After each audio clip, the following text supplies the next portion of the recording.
All right, everyone. I'm excited today for our community conversation. We have Rebecca Welch. Rebecca's been part of the Prototype community for quite some time, and I feel like she's brought almost her entire family into Prototype at some capacity. So, with that being said, Reb, thank you so much for being on the community conversation today. Thanks for having me. You are very welcome. I'm really excited about this because you've been part of Prototype, like I said, for a while now, and you've kind of seen us go through changes and different people, and you've probably seen what the gym looked like from the very beginning to how everything has kind of changed and different stuff. So I'd love to hear from like your thoughts on what you think of the gym now. But before we get into that, I would love to have you share with everyone kind of like your fitness journey. How did you find Prototype? Like what made you get involved in CrossFit and yeah. So I didn't do sports in high school. I had a horse, so that was kind of my thing. I spent a lot of time outside. That took pretty much all my time. And then when I got older, went to college, had to sell her. I got a job after college at a computer company, and I just felt like I wasn't in shape. And they had a lot of like group things. They had softball teams, and they did some like charity running and stuff. And I was like, oh, I could, I think I could do some running. And it was a good way to like, they had showers there. So it was a good way to like hang out with people at lunch, go for a run. So I started running and I liked it. I was like decent, not like a super fast runner, but decent. And I I'd was say you're a fast runner. well, to cut you off maybe right in CrossFit, I'm an okay runner, but actual runners, not so much. But it was fun. Like it was a good way to hang out. You could talk while you were running and get exercise, and it was good. And then I did like aerobics in the 80s and all that stuff. And I always worked out in the evening when I was younger because I couldn't get up in the morning. And then as I got older, I kind of stopped. When I had kids, I kind of wasn't doing much. I had a running injury. I had a tendonitis and I stopped running. And when I had kids, I went back to work. I started subbing and I had to stand on my feet all day. And I was like, it's just really uncomfortable. And I felt really out of shape.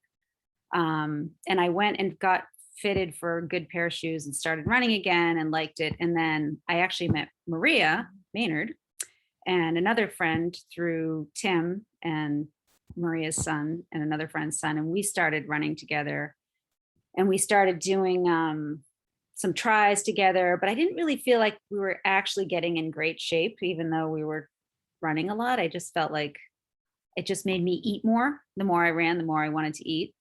And we joined Boston Sports Club and they had like, everyone was like, oh, you need to do weights, which I was like, fine, I'll do weights. And I still don't love weights, but we were going to like, I don't even know, they were like body pump classes and stuff. And one of the girls that we were going with, her friend was doing CrossFit in Boston and she talked about it and it sounded fun.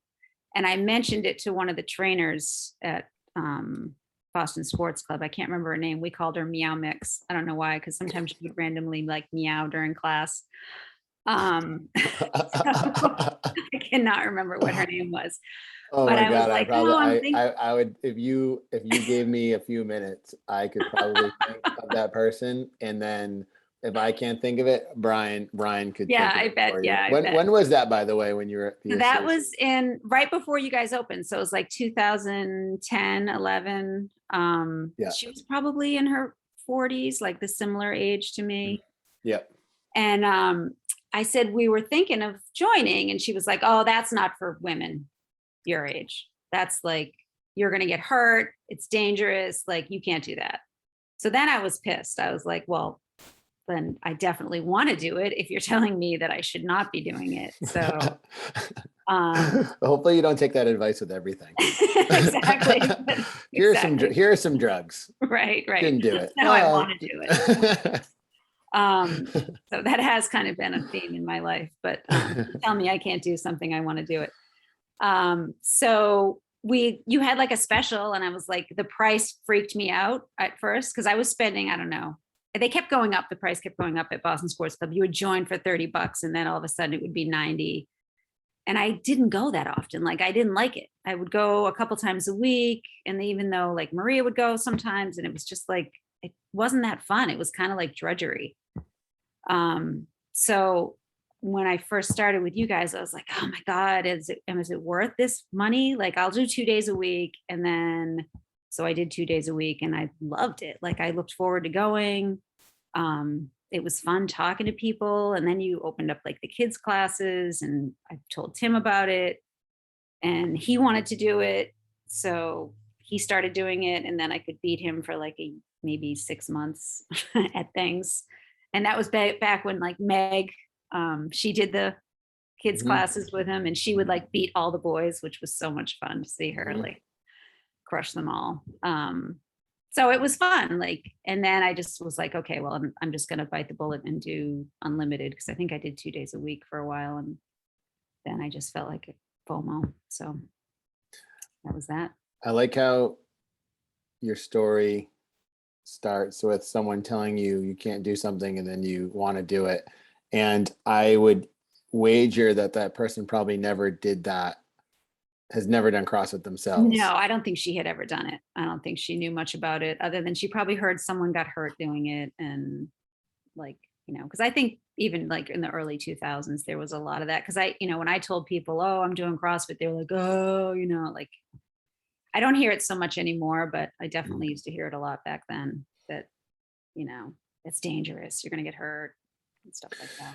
Yeah, there are a lot of things that are dangerous. Not exercising is a lot more dangerous. Yeah, but exactly. You know, we're talking about leading and lagging sort of things. But the reason why I bring that up is that, you know, you mentioned that, you know, she said like you shouldn't do this, like, because like I forget exactly what you said, because like your age or something like along those lines. Oh, women our age should not be doing that. Like, yeah. So, and I think that's, you mentioned you don't hear that as much anymore.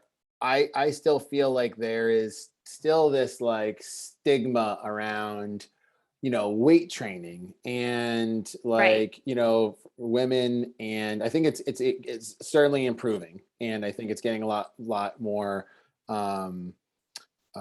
you know, exposure, and which I think is amazing because how important it is.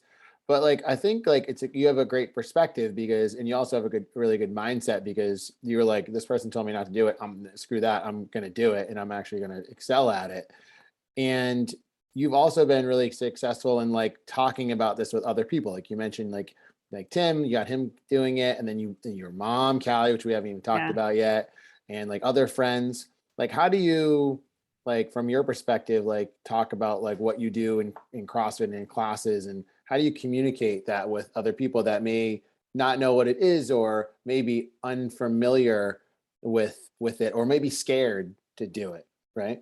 Right. So I think the big thing is like, it's so, I mean, and your gym is definitely like, I've been to a few gyms, and when I've traveled and stuff, I always get nervous. And then like, should I do a drop in? Should I do a drop in? And then I've done it. And there's a couple that are like, they're not great. You can tell like they just want to be competitive, and they only want competitive people. And you can even tell when you reach out to them, which I think like is a number one thing. Like you reach out to a gym and say, hey, I'm going to be in town, I want to do a drop in. And they either are super responsive and super like friendly and inviting, or they either don't get back to you, or it takes them a few days and they're like, oh, well, you know, we only have room for our members. And so you can just kind of get the vibe right off the bat. So when I've told people about your gym, I'm like, they're so inviting. There's different types of coaches. And I like Sydney's actually my daughter's, she did a few classes and doesn't like group exercise, but now she's doing the nutrition with Sam.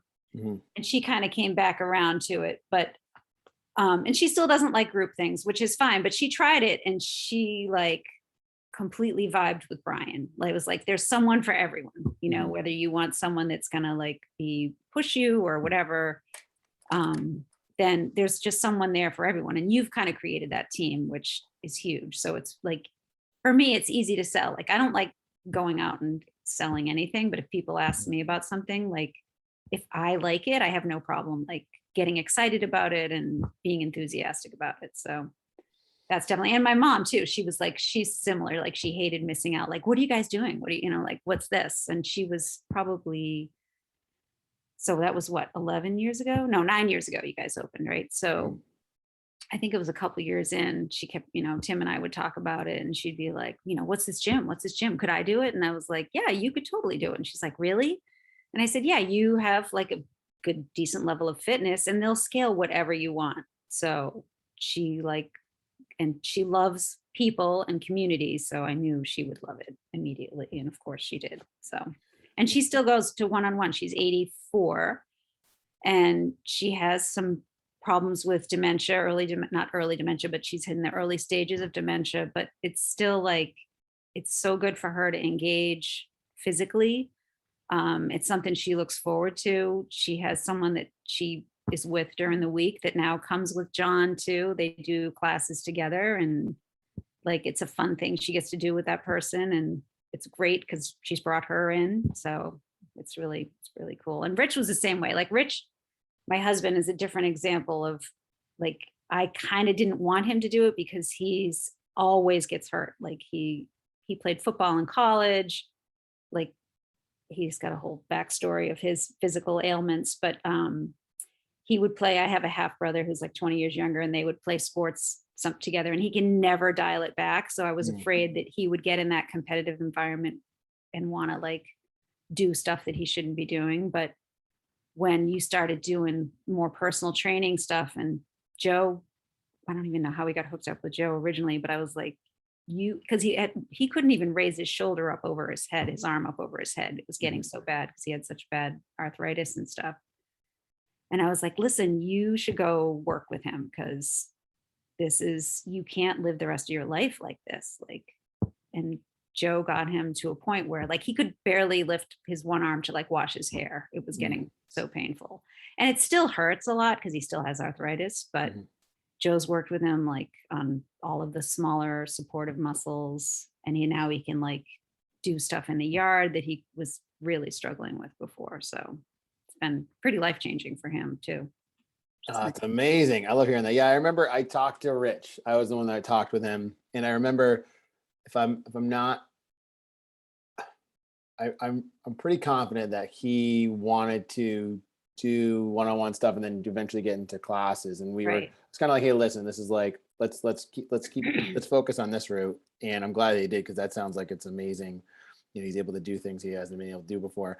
And then on top of that, I love how Callie's still working out, in there, busting John's, chops, and in there with Gail, working out in a small group, because community is so important, right? And I think that's like probably the one thing that is hard to like talk to people about that aren't involved in like CrossFit or in a community, like, you know what I mean? Like it's really easy for like the trainer at BSC to judge and say, don't do that, but they don't really understand the full scope of things. Right. And I would say that's most people's like favorite component of like being at like, at Prototype as an example, is like the community side of things. Is that like your favorite thing, or what's like the thing you absolutely. like? Because like, before to go running, like, Maria and this friend Kristen and I would have like accountability to go meet each other in the morning, because it's hard to get up to go do something by yourself. But now it's like, there's always going to be someone there that and if you don't, then you're going to meet somebody new and you're going to talk to them.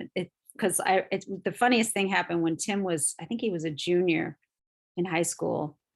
One of his buddies invited him to go work out at another gym with him, and Tim had only really been to CrossFit, and I don't know if it was a Golds or one of those, but he went in and he came home and he was like, Mom, it was so weird, nobody talks to each other. And I was like, oh yeah, that's how real gyms, like regular gyms are. That's like, and he's like, but it's just weird, like no one says hi to you, they all have their like headphones in. And I was like, yeah, that's pretty much how gyms are. And so it was just weird that he had never had that experience of being in a regular gym, because I never talked to anyone at Boston Sports Club, really. I would just go in and like, say hi, do my class and leave. So that's literally how much. It's so funny that that's his experience. What a great what a great thing that you did for him to get him into like doing like his first experience with a gym was not like go in, put your headphones on, don't talk to people. It's like, hey, Right. here, be social, get to know people, meet people, which he's developed some really good relationships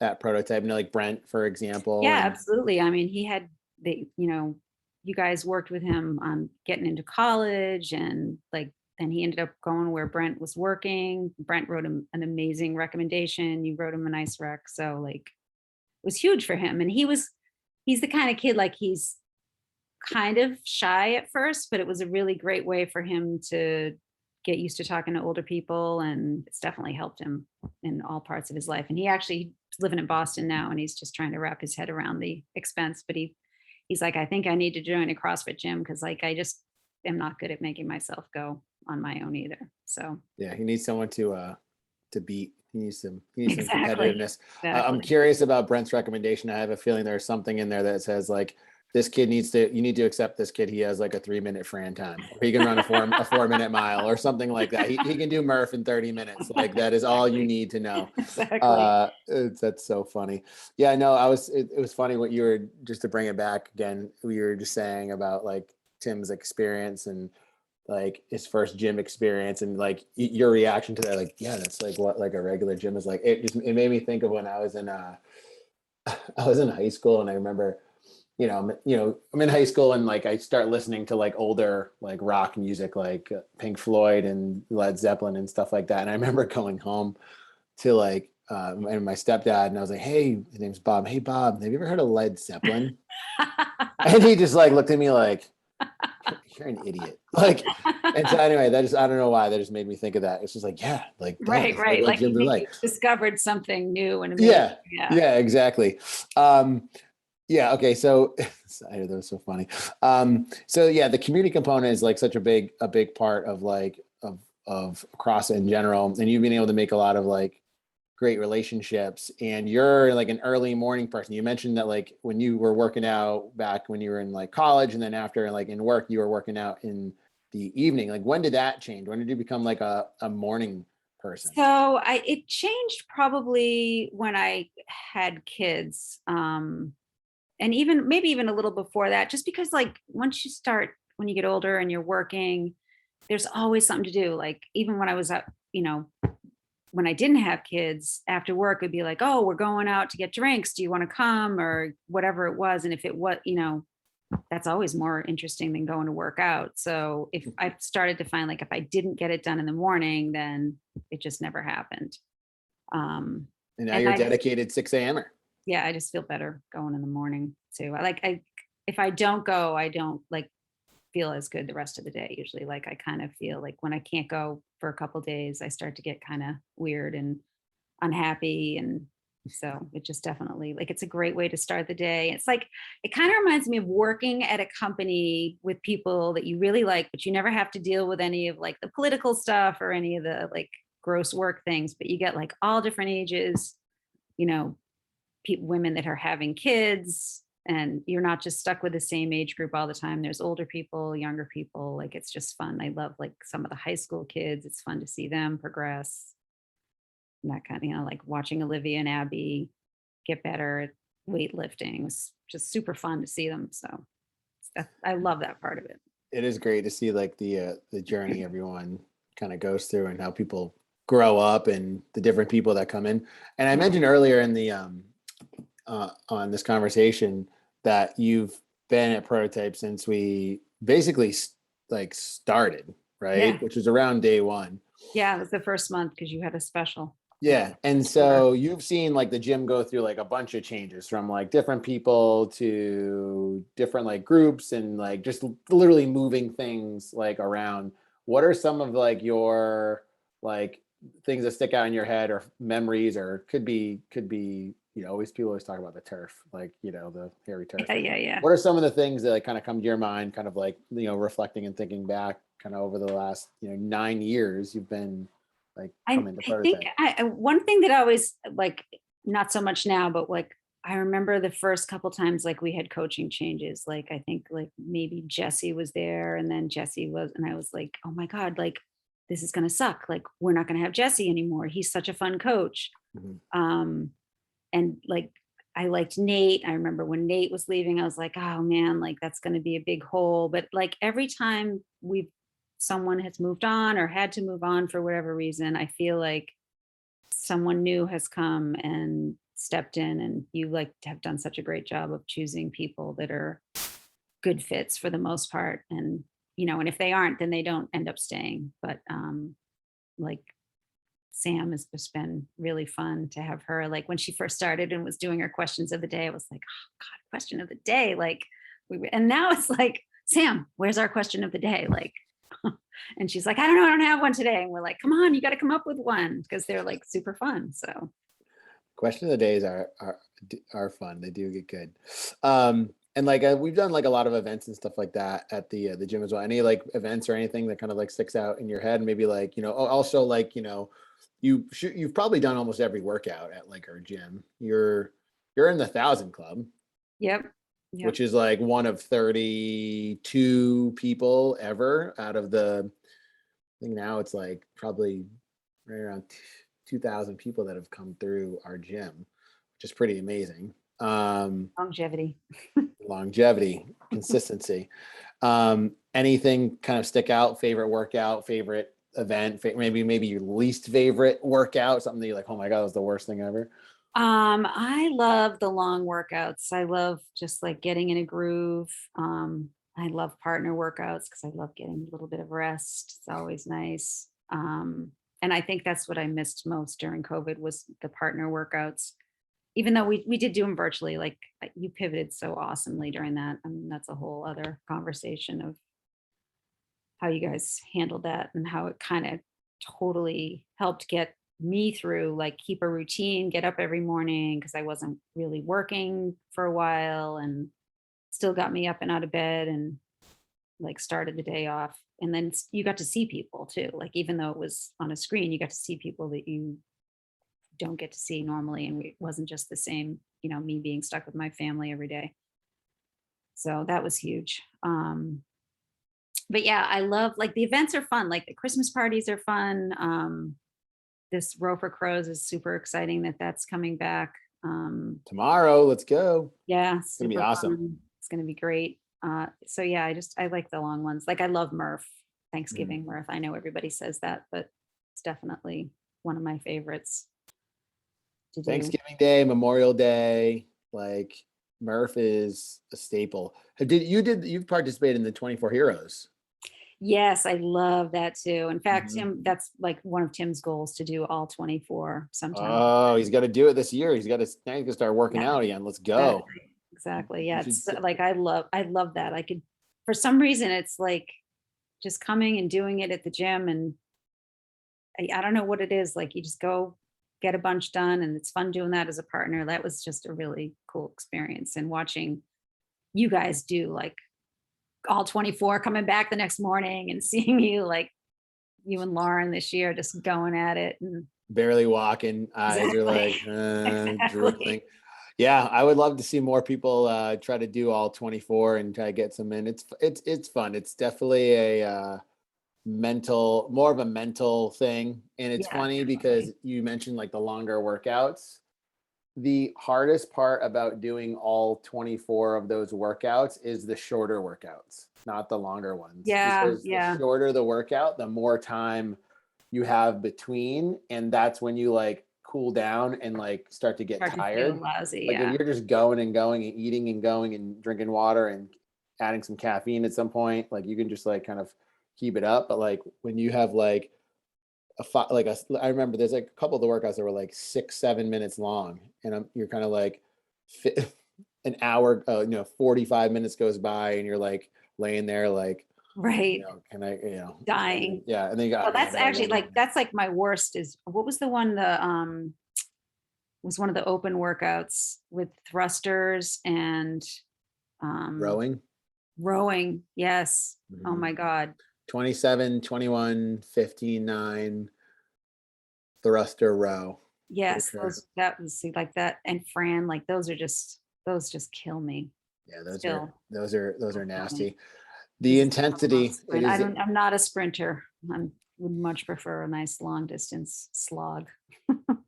Well, I can see where Tim gets it from because I think he's in the same boat. But I also see he likes getting up to. I'm like just thinking about in my head like the times where I've seen him like go a million miles an hour and then just finish and just collapse. Like it just He goes doesn't from leave all anything. here and then just complete zero. It just empties the tank. It's just it's so funny. It would be good to see Tim again come back in for one of those workouts. Maybe you can do all 24 hero workouts. Yeah, I'll have to encourage him. That'll be a good goal for him to achieve, get back in shape, because he's been climbing and running, and he was going to do a marathon, and then he kind of injured himself a little bit running in crappy shoes. So yeah, you got to have the right shoes on. I tell you, especially going to put it. You mentioned you had the same thing going on, or you had tendonitis and you got to get I new ended shoes. up with like tendonitis at one point, but that has never come back. And I think a lot of it is just like strengthening all different parts of your body, like whether it's your feet. Like I feel like the stuff we do, the jumping and all that, just gets and I have managed to stay injury free pretty much. I mean, I've had a few minor things with my shoulder and stuff that have come up, but I try to be careful with the weights because I don't really like them. And also I just don't want to get hurt. Like, and part of it's like a fear thing. I should probably push myself a little more. Like I'm always a little bit afraid of putting stuff overhead because I'm going to get hurt. But I haven't so far. And that's kind of my goal now, to like just being able to keep coming and stay injury free. So injury free is a good goal, man. Push the intensity when you can. Fear is a good thing too at times because it reminds you that right. Yeah, my stepdaughter's been in too. I forgot about Sam. She's yeah. There's Sam, you, Rich, Tim, Sydney, Callie. Like I said, you know what I mean? I know. The whole family. Exactly. It's freaking awesome. And I got Ann too. I roped Ann in because she was working with me for a while, and she was that's right about it. And she was kind of put off by the cost too. And I was like, you just got to try it. Like, come in and try it. Now she's totally hooked. I know she's all in. So. Yeah, she's another one of those fast runners.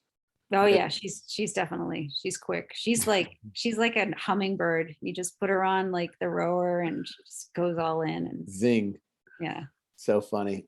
Reb, I want to get into our Spitfire round. All right. Drum roll.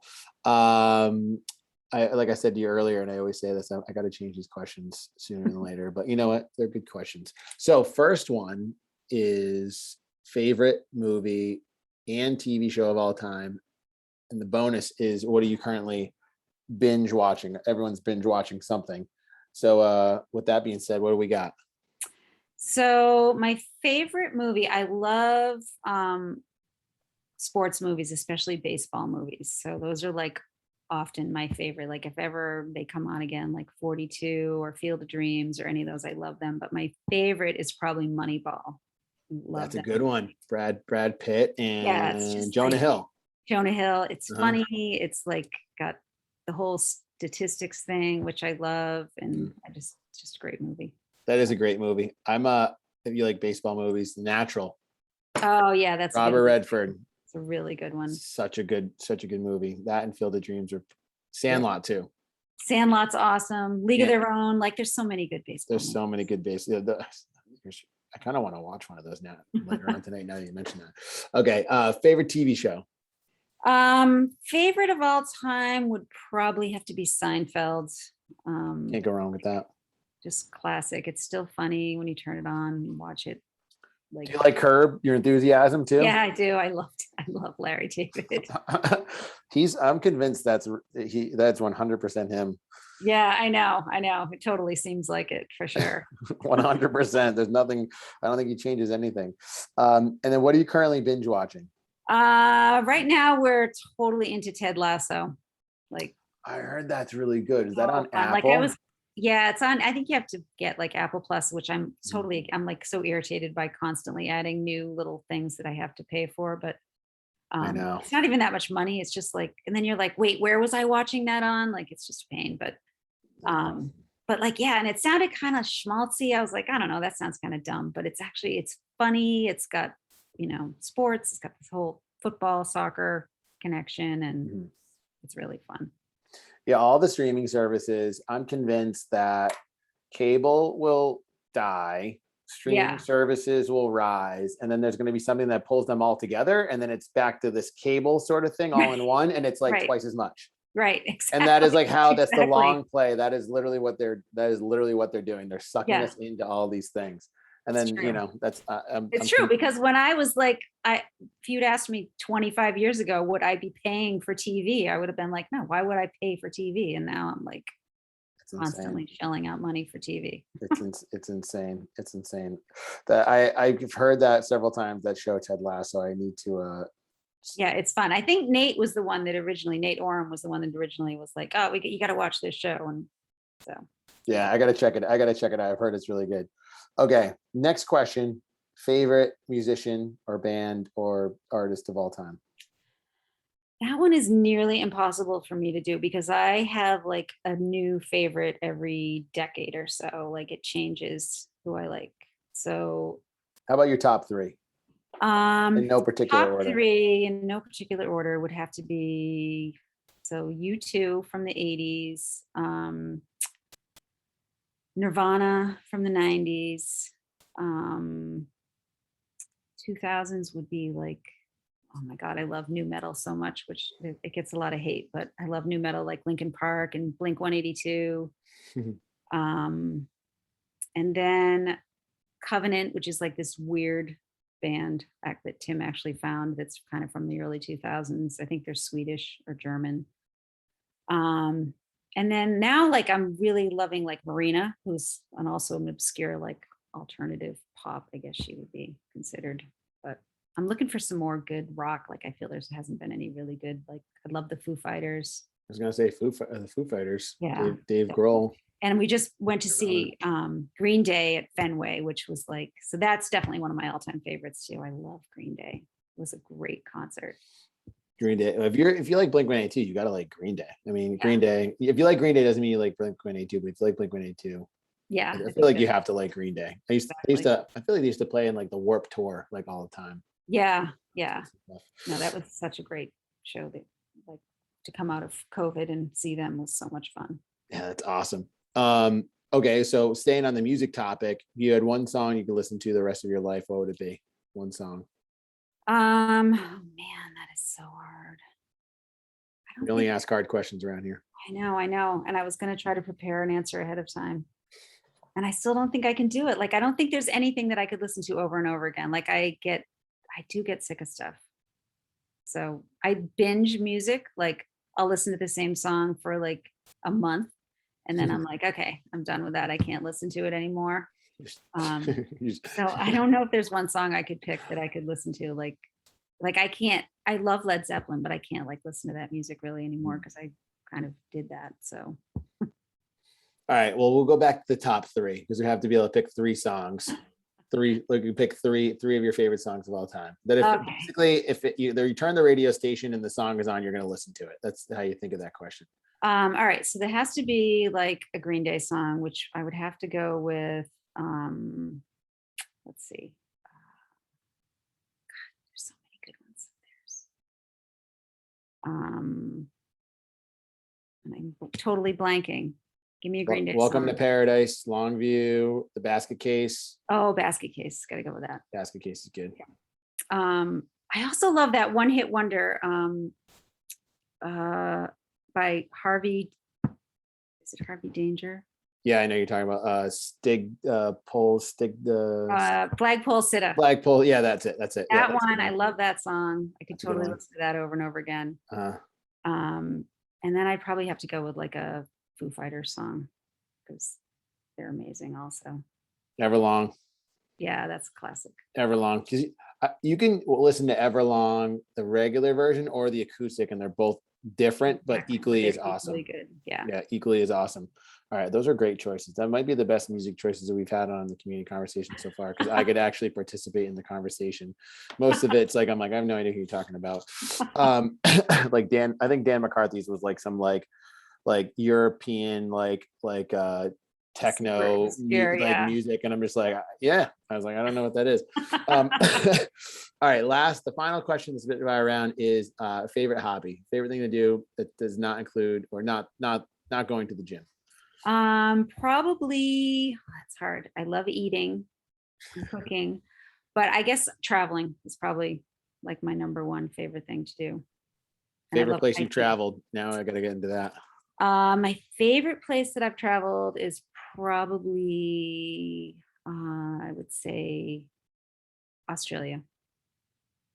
Haven't been there. Heard it's awesome. Went there on my honeymoon, got to get back. We were supposed to go to New Zealand for our 30th, which is this year. Not going to happen, but we'll get there. So, but there's always someplace new. I literally will go anywhere. I love Asia. I love Europe. Like, I just love traveling. It's awesome. Well, you'll get back to Australia and you'll get to New Zealand, but that's, and I gotta make that journey there eventually because I've heard it's amazing. Totally worth it. Oh, well, Reb, I really appreciate you being on the community conversation today. This was awesome. A lot of great knowledge dropped, a lot of awesome stuff that we talked about. And for everyone that's listening right now, thank you so much for tuning into the community conversation. Remember, every Monday we have a new community conversation to get your week started. So make sure you check us out on Spotify and on our YouTube channel. But again, Reb, thank you so much for being on. Really appreciate it. Thanks for having me, Mike. Have a good